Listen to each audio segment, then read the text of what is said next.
Halo teman-teman, di kesempatan kali ini saya akan membahas alur cerita film bertema zombie yang rilis pada tahun 2019 berjudul Kingdom. Film yang saya bawakan kali ini adalah film series Netflix dengan 2 season, masing-masing per season memiliki 6 episode.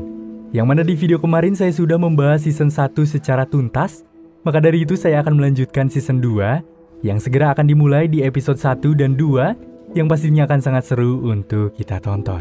Jadi, tanpa berlama-lama, mari kita mulai ke ceritanya dan selamat menonton.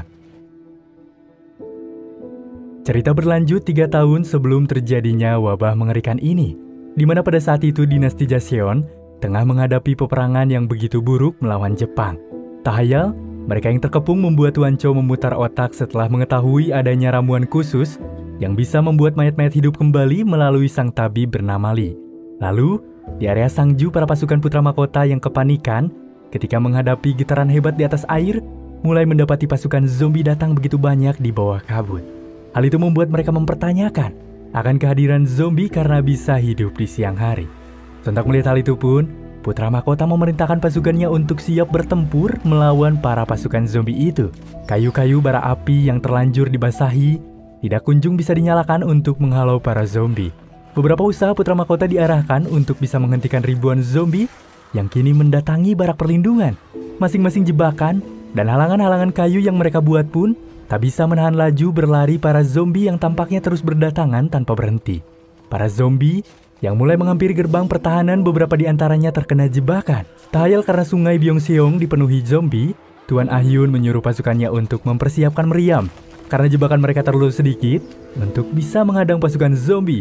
Berhubung banyaknya zombie yang mendatangi, membuat mereka kewalahan melawan para zombie yang terus-terusan berusaha merangkak masuk ke area barak perlindungan. Dalam kondisi terdesak, putra mahkota yang tadinya bersikukuh untuk bertahan mulai menarik mundur pasukan untuk segera berlari, mengingat tembok pertahanan tidak bisa menahan banyaknya para zombie. Mereka yang hendak mendatangi benteng Sangju seketika diperlihatkan jika para zombie sudah memenuhi benteng utama dari kota Sangju. Lalu Tuan Ah Yun pun menyuruh mereka lari ke sisi utara sungai. Tepatnya di sana ada sebuah kanal yang dibuat ketika perang. Mendengar hal itu pun mereka yang tidak memiliki waktu banyak segera berlari menuju tempat yang dimaksud. Dengan disusulnya oleh Yongsin dan beberapa pasukan yang mulai bergabung dengan pasukan putra mahkota menuju kanal persembunyian. Mendapati kepanikan berlebih, mereka yang setibanya di sana melihat pintu kanal terkunci dengan gembok yang begitu besar. Akan tetapi para zombie enggan berhenti mengejar mereka dan terus mencoba merangkak masuk ke dalam sebuah kanal. Dengan cepat putra mahkota memerintahkan kepada pasukan untuk membuat benteng pertahanan untuk sekiranya menahan selagi pintu berusaha dibongkar. Beberapa saat kemudian setelah menahan zombie dengan susah payahnya, bersyukurlah mereka ketika pintu kini berhasil terbuka. Namun satu kendala muncul kembali ketika nyatanya pintu kanal kini macet tidak bisa tertutup.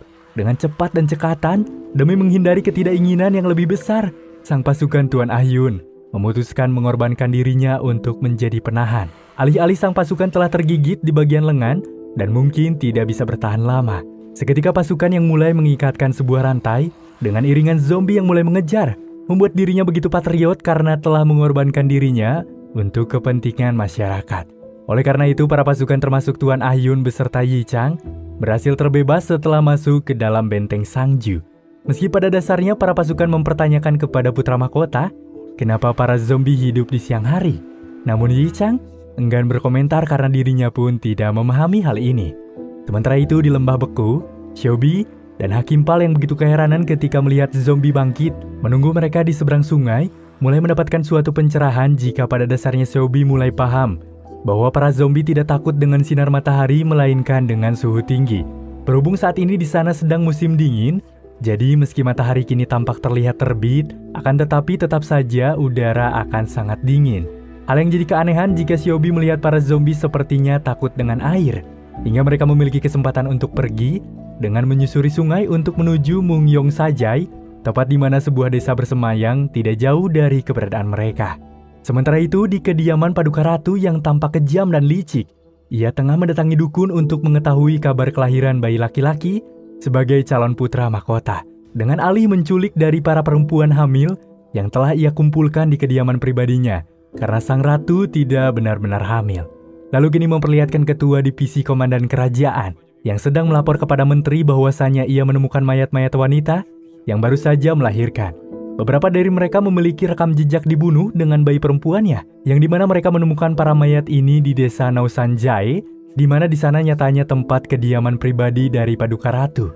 Lantas mengetahui lokasi penemuan, komandan divisi itu pun berniat mencari tahu pelaku pembunuhan yang mungkin menjadi sebuah tanda tanya besar. Setelah melalui perjalanan panjang, singkatnya Sobi dan Hakim Pal tiba di kota Mungyong Sajai, yang nyatanya telah disambut oleh sang paman dari Hakim karena telah tiba dari Hanyang menuju desa ini. Beruntunglah kedatangan Hakim Pal dan Siobi disambut dengan baik oleh Tuan Cho dengan memberikan mereka tempat berlindung. Sim pun beralih di kota Sangju. Tuan Ayun dan pengawalnya pun mencoba memeriksa makanan di balai penyimpanan, yang beruntungnya masih bisa mereka nikmati.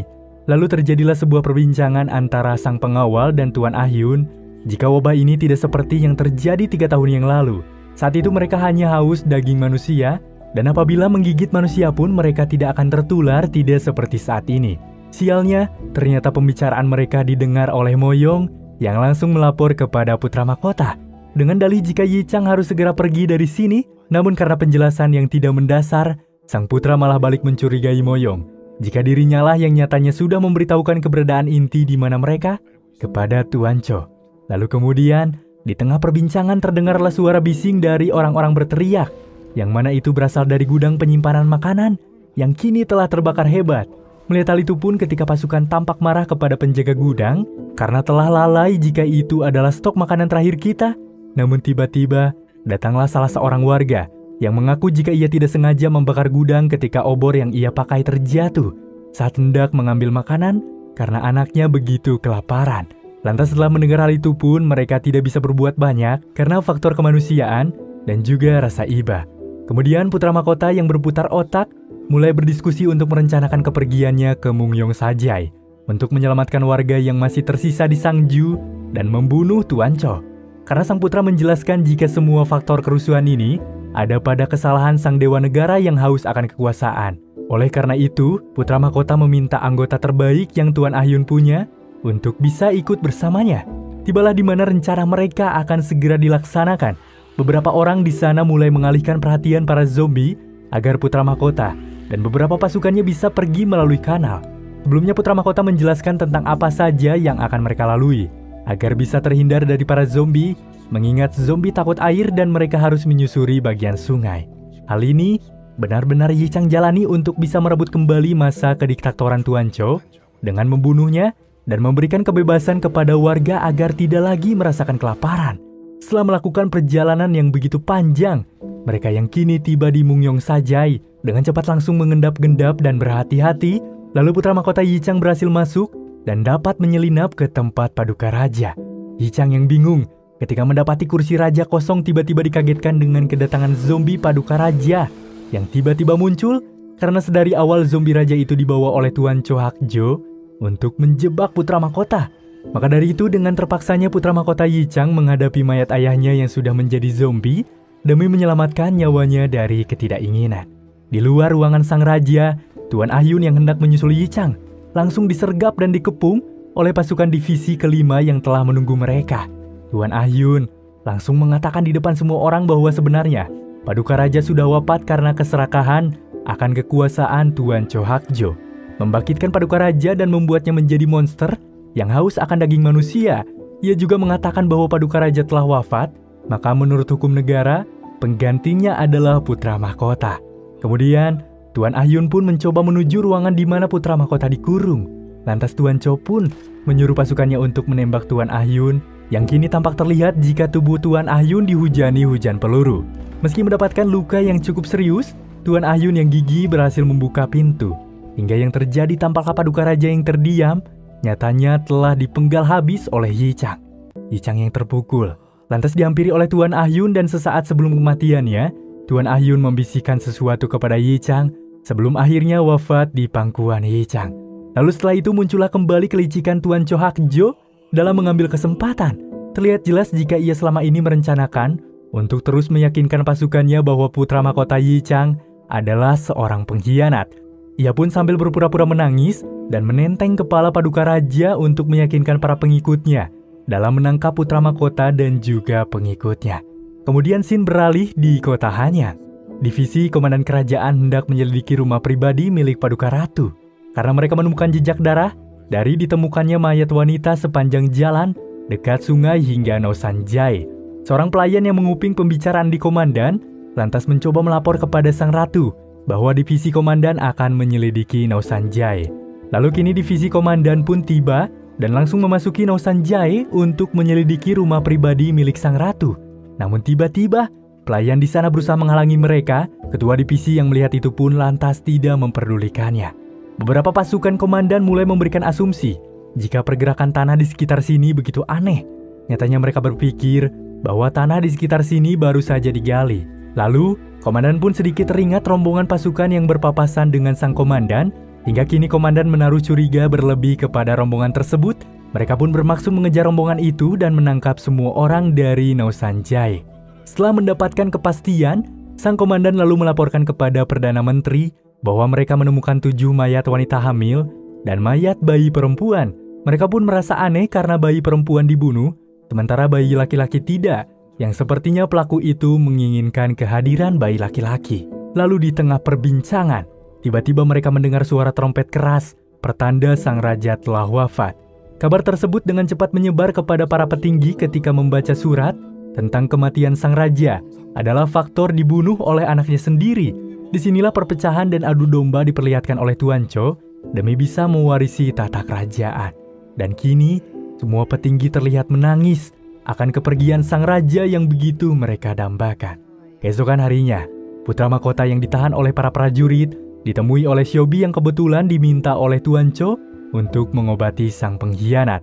Di sana sang putra meminta Xiaobi untuk membangkitkan Tuan Ahyun untuk menjadi seorang zombie sesuai pesan dari Tuan Ahyun yang menyarankan itu sebelum kematiannya terjadi. Sementara itu Yongsin yang berada di tahanan lantas memberikan semangat kepada yang lain untuk bisa bebas dan membalaskan dendam atas kematian tuan mereka yaitu Tuan Ahyun. Hingga akhirnya Tuan Cho yang akan pulang ke kota Hanyang dengan membawa mayat paduka raja serta membawa putra mahkota untuk dieksekusi. Berbekal perbincangan kemarin, Yongsin pun kini berhasil terbebas dari tahanan itu ketika hendak dibawa oleh para pasukan. Yongsin yang kini berjibaku untuk membalaskan dendam Tuan Ahyun berusaha mencari keberadaan Tuan Cho dan memberikan tembakan ke arah Tuan Cho. Namun sialnya peluru Yongsin malah mengenai prajurit Tuan Cho yang berusaha menyelamatkan Tuan Cho dari kematian. Dengan itu, rencana Yongsin sepenuhnya gagal dan mendapatkan kecaman keras dari Tuan Cho karena telah lancang. Lalu di tengah ketegangan, seluruh pasukan kini berusaha bersiap. Tiba-tiba diperlihatkan dengan Tuan Ahyun yang kini bangkit dari kematiannya, seakan-akan ingin membalaskan dendam kepada Tuan Cho Hakjo. Hal itu pun atas keinginan dari Tuan Ahyun sebelum ia wafat.